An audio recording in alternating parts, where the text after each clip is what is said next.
2008 was the year. I remember what I was doing. I remember what I was thinking when Barack Obama became African-American president of the United States of America. Whoa!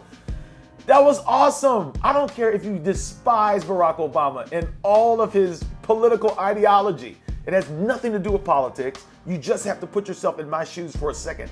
As a black man who comes from slaves to finally see the son of our people become the president in the United States of America, the first African-American president, it was just amazing. So the crazy thing is I almost missed the inauguration. I almost missed it. I mean, out there with that sea of people, millions of people of all different nationalities, races, and colors, I almost missed it, but I'm so glad I didn't. The night before, we were debating, should we go, should we not go? And the main reason why we were saying we shouldn't go is because we could have watched the inauguration on television. Here's the crazy thing. I was like, if we watch it on television, we'll get coverage, we'll get all of that. And then a friend of mine said, no, we need to go because there's nothing like experiencing it. And I said, wow, you know, I'm getting all these ideas. That's a word for you. Some of you, kind of like me, were leaning on getting a secondhand experience for something that's so historical that you really only should get it firsthand. And you know what that experience is? Many of you have stopped attending church services. Now listen, I know there's some stuff that's happened to you. There's some experiences that you've gone through that have made you so sick and tired of the church, and I get it. I've been there, done that.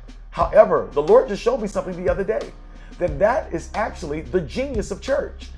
The whole idea of a bunch of messed up people with problems and with issues coming together is not man's idea, it's God's idea. It was God's idea. Jesus came up where he says, upon this rock, first time ever, I'm going to build my church.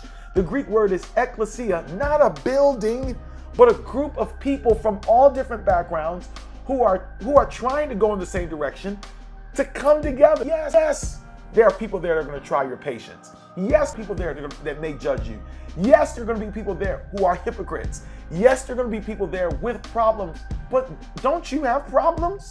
Don't you struggle?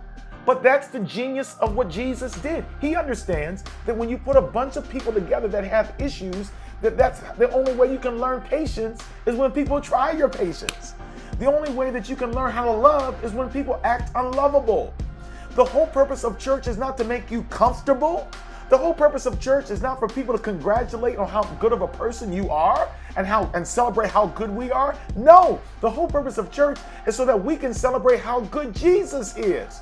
We're there to celebrate God's grace because we know where we'd be if it wasn't for his grace. So if you have decided you're going to stop attending services because for whatever reason you want to do church by yourself, that's just impossible. You can't do that. Church is something that happens together. Because church is not a building, church is a group of people. There may be some of you stopped going to church for whatever the reason. You don't like how people act at church. I get it, but understand this for a minute. That the reason you stopped going is the very reason you should go. Trust God. All I'm saying is that sometimes God asks us to do stuff that doesn't make sense, but put your trust in him. In closing, in Hebrews, the 10th chapter, it says, forsake not the assembling of yourselves together, even more so since you see the day approaching. Because Jesus is getting ready to come soon, we ought to come together more often. Now is not the time. I'm seeing the opposite happen. Now is not the time to give up meeting together. Now is the time for us to come together. And we need to come together as broken, as messed up, as problematic as we are, and let Jesus do the changing. God bless you.